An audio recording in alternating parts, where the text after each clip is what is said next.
and gentlemen, please give a warm welcome to Senator Kamala Harris.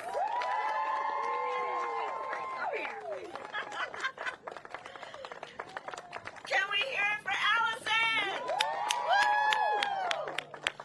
I love our young leaders. I love our young leaders. Allison is a junior.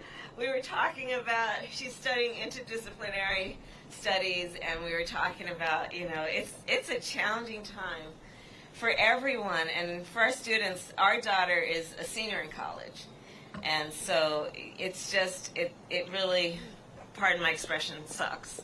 But Allison, you're amazing, and I'm so happy to share the stage with you. Thank you. Again, let's hear it for our young.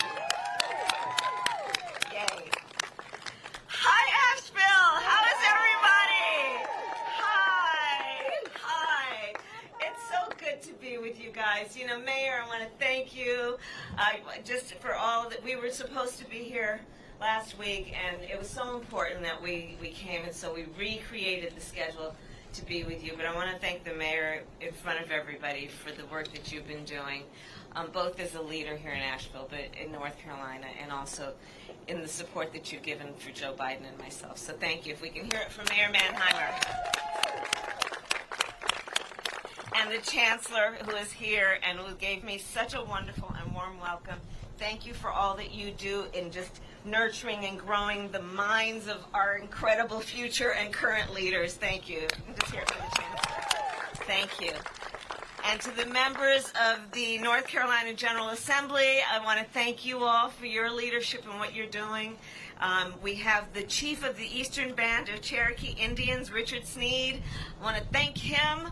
I'm going to thank the Buncombe County Commissioners and City Council, the Buncombe County Sheriff Quentin Miller, and all of you. Thank you.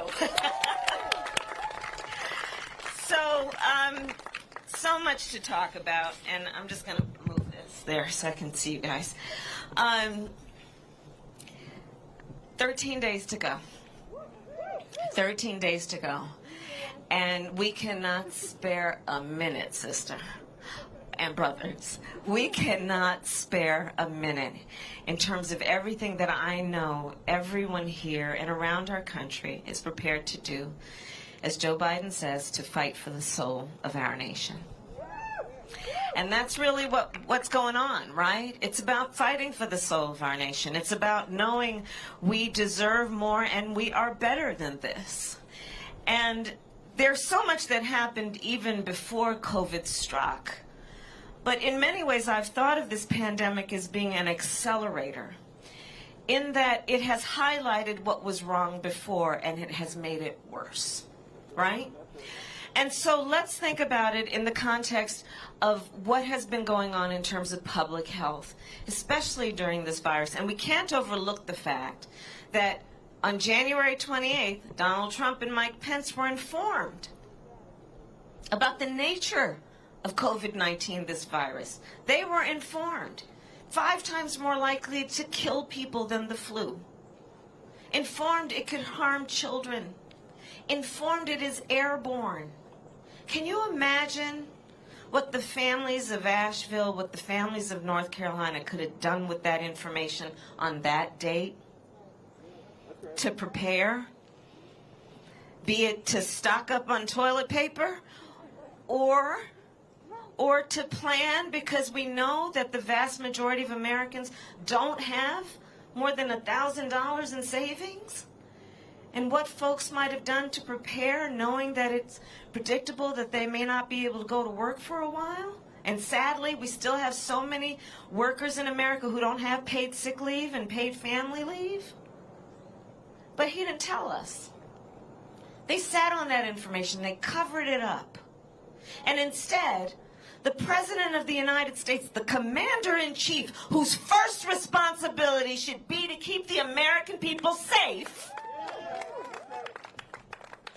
sat on this information and suggested to the American people, you're on one side of his ledger if you don't wear a mask, and on the other side of his ledger if you do. And now we're looking at a situation where over 220,000 Americans have lost their lives in just the last several months, many of whom have families, and they could not even see them and hold their hands and touch them in their last days on this earth. We now have a situation where over 8 million people have contracted this virus, having untold long-term health consequences, including what doctors are telling us, lung scarring, things of that nature. And in the midst of all of this, the public health crisis, you've got Donald Trump and his boy Bill Barr in the United States Supreme Court. This is stranger than fiction. Have you ever heard that expression, fact is stranger than fiction? We're living it. We're living it, sister. And so what are we seeing? Right now, in the midst of a public health pandemic, Donald Trump and Bill Barr are in the United States Supreme Court trying to get rid of the Affordable Care Act that President Obama and Vice President Biden made happen, that brought health care to over 20 million Americans. And if they are successful, it is estimated at least 23 million Americans will lose their coverage. You know, there's this weird thing, I think, actually, about a couple, but this thing about Donald Trump, this weird thing, he's got this weird obsession with wanting to get rid of whatever President Obama and Vice President Biden created. It's just this weird obsession, right? So the other thing is that if he's successful in getting rid of the Affordable Care Act, remember, it put in place protections for people with pre-existing conditions. If you know anybody who has diabetes, asthma, high blood pressure, breast cancer, and now we're talking about 8 million people who have a pre-existing condition called COVID, and they're trying to get rid of it.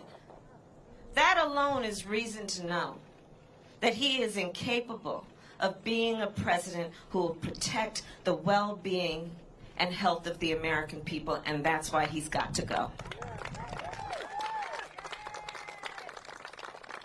We're looking at a situation, again, this pandemic has been an accelerator. We're looking at a situation where over 30 million Americans had to apply for unemployment insurance, many of whom, again, did not have paid sick leave, did not have paid family leave. And they're trying to push through a Supreme Court nominee in what I call an illegitimate process, because, by the way, we're not talking about election season. We're not talking about election year. We're talking about an election that is taking place right now where over 20 million Americans have voted, and the election will be over in 13 days, and the majority of the American people are saying, let the American people decide who will be their president. And then that is the person who should decide who will fill a lifetime appointment to the highest court in our land. But yet they're trying to push through this nomination. I serve, as Allison told you, on the Judiciary Committee. I will say publicly I will oppose her confirmation for a number of reasons that include the illegitimacy of the process, that include the right of women to make decisions about their own body and their own reproductive health care, that include the need to maintain the Affordable Care Act, but they're pushing this thing through. Now, while there is a bill sitting on a desk that's been sitting there for 150 days called the HEROES Act, that would bring relief to all of these people who are suffering right now, who are in food lines for hours. The 1 in 5 mothers in America who is describing her children under the age of 12 as being hungry, who need an expansion of what we're fighting for in that bill. SNAP benefits, you know what that is? We used to call it food stamps. It's what people need when they're hungry.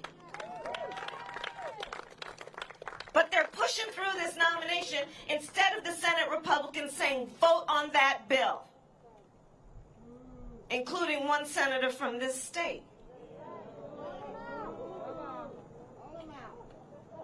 You know what I'm talking about. So this is what we're seeing, and this is why we need Joe Biden to be elected president of the United States. Because on the one hand, you have Joe Biden, who was one of the creators and one of the reasons that we have the Affordable Care Act, who will make a commitment, has made a commitment to you, North Carolina and the American public, that he will expand coverage, that he will expand health care, bring down the cost of premiums, bring down the cost of prescription drugs, lower Medicare eligibility to age 60. He is saying, I will expand health care, understanding for too long we've been pretending health care is about a body that starts from the neck down, but we need to also deal with health care from the neck up. That's called mental health care. And on the other hand, you have Donald Trump, who's trying to sue to get rid of it. On the one hand, you have Joe Biden, who says, you want to talk about how we measure the success of the economy?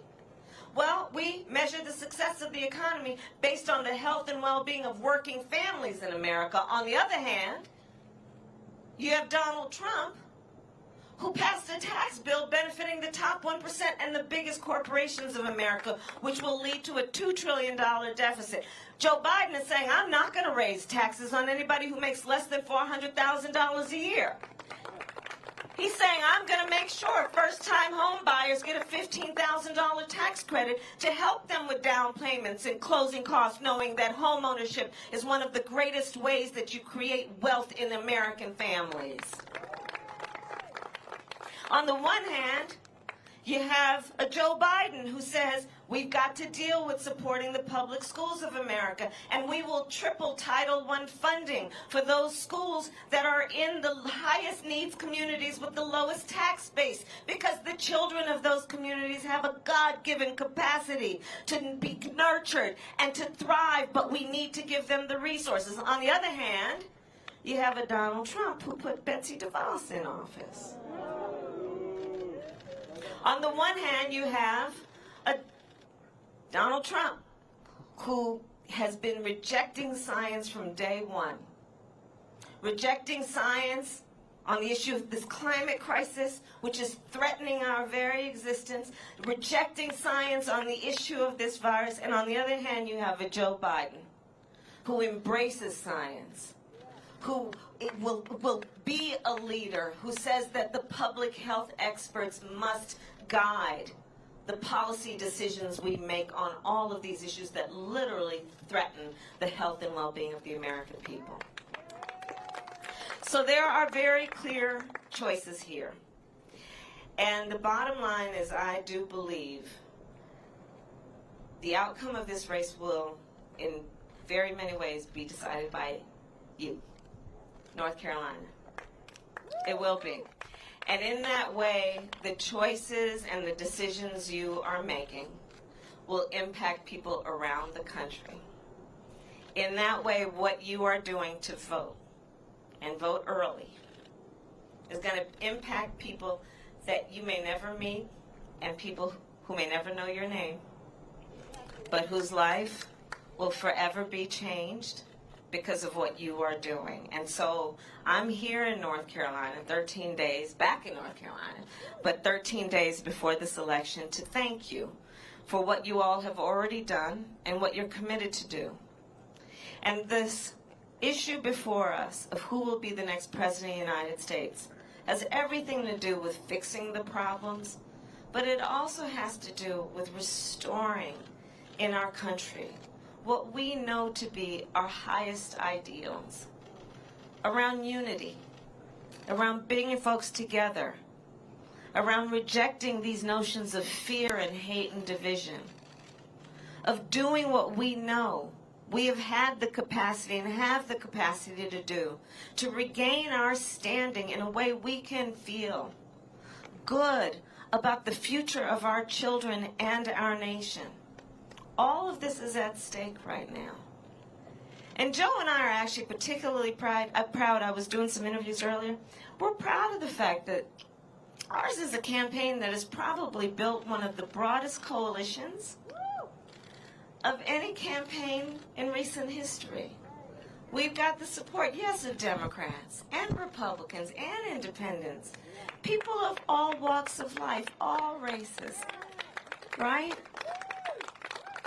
Because we know that to strengthen our country, to take back the soul of our country, it's about all of us, and all of us being a part of where we go and where we need to go and where we can go. So I want to thank you, Asheville, for all that you were doing. 13 days to go. We don't want to look back in 14 days and have any regrets, you know? And I guess my last point is this. This moment will pass. And years from now, our children, our grandchildren, others, they're going to look at us. They're going to look in our eyes, every one of us, and they will ask us, where were you at that moment? And here's the thing. What we will be able to tell them is more than just how we felt. We will tell them what we did. We will tell them we were hanging out in this parking lot in Asheville with the mayor and all these incredible friends and neighbors, and we will tell them how we organized, how we made sure that people know what's at stake, how we reminded people that none of us is alone, we're all in this together, and we will tell them about what we did to fight for the soul of our nation. Thank you all. Thank you.